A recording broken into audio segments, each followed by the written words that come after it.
ये बात तब की है जब मैं फर्स्ट ईयर में था। हिंदी दिवस का कार्यक्रम था और जिसके मुख्य अतिथि एक केंद्रीय मंत्री थे। जब कोई मंत्री कोई मुख्य अतिथि होता है तब सरकारी कर्मचारी में और मंत्री जी की पार्टी के कार्यकर्ताओं में एक होड़ सी मच जाती है मंत्री जी को प्रभावित करने के लिए।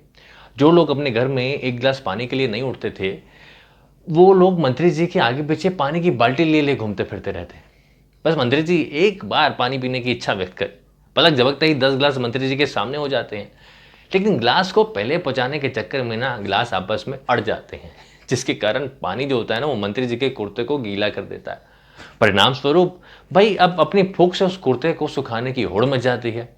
कोई उसे निचोड़ने लगता है तो कोई निचोड़ने वाले को धक्का देकर स्वयं निचोड़ना चाहता है। इस निष्ठा प्रदर्शन की चीना झपटी में ना कभी कभी क्या होता है कि कुर्ता ही फट जाता है और मंत्री जी एक नवजात शिशु की बात ही किलकारी या फिर कीक मारकर अपने भाव को प्रदर्शित करने के सिवा और कुछ नहीं कर पाते। अच्छा, उस दिन भी कुछ ऐसा ही हुआ था। मंत्री जी अपनी पार्टी के कार्यकर्ताओं और सरकारी कर्मचारियों के विशाल समूह से घिरे हुए कार्यक्रम स्थल पर पहुंचे।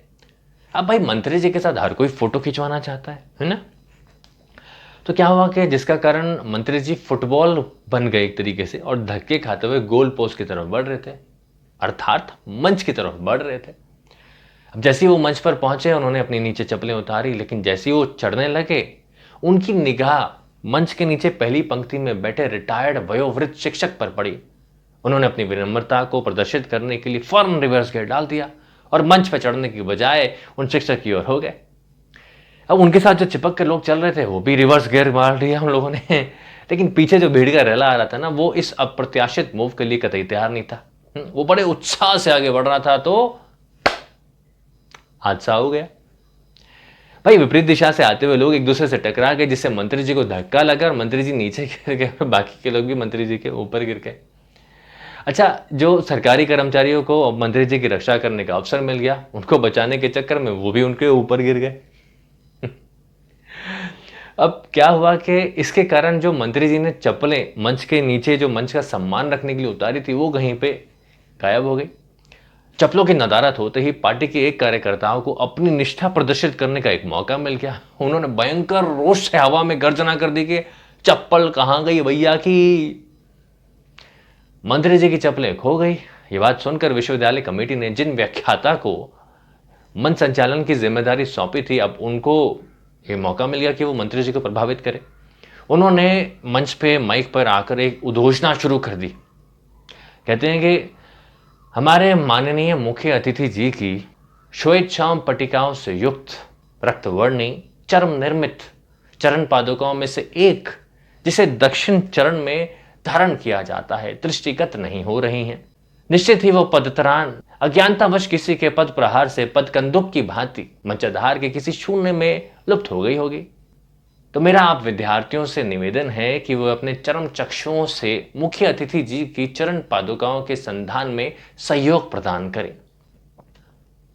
इतनी सुसंस्कृत भाषा अपने विख्यातों को बोलता हुआ सुनकर हम सबको लगा कि भाई अभिनंदन समारोह शुरू हो गया और हम लोगों ने तालियां पीटनी शुरू कर दी।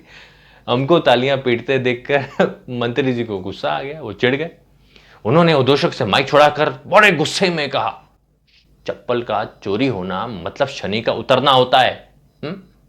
और शनि महाराज सिर्फ उतरते नहीं है, वो किसी न किसी पर चढ़ जाते हैं। जैसे वो मुझसे उतरकर इन उद्घोषक महोदय के ऊपर चढ़ गए हैं, मैं इन्हें तत्काल प्रभाव से सस्पेंड करता हूं। इतनी सरल और सरस हिंदी भाषा को बिना किसी कारणवश के मुझे प्रभावित करने के लिए विषय को ध्यान में रखते हुए भी नहीं इन्होंने इतना जटिल बना दिया कि हिंदी भाषी होने के बावजूद भी मुझे हिंदी भाषा से चिढ़ मचने लग गई है।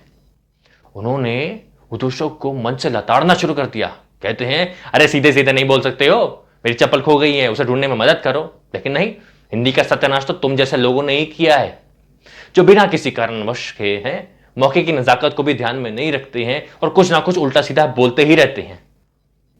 बिना किसी कारणवश के तुम्हें अपने साहित्यिक शब्दों का इस्तेमाल करना जरूरी है क्या? जब देखो पेलने लग जाते हो उसको। भाई साहब, मंत्री जी का गुस्सा सातवें आसमान पर था। कहते हैं, भाषा जो होती है ना वो कम्युनिकेशन के लिए होती है, कंफ्यूजन के लिए नहीं होती है। और फिर थोड़ा शांत होते हुए भाई हम विद्यार्थियों से कहते हैं, देखो भाई, हिंदी सचमुच बड़ी ही संपन्न भाषा होती है। तो इसका जो इस्तेमाल है बड़ा सोच समझ के करना चाहिए। इससे हमारे हृदय से निकलने वाले भावों को अच्छे ढंग से प्रभावशाली रूप से प्रकट करने की क्षमता होती है। आवश्यकता बस इस बात की होती है कि हम विषय और परिवेश को ध्यान में रखकर ही शब्दों का चयन करें। धन्यवाद।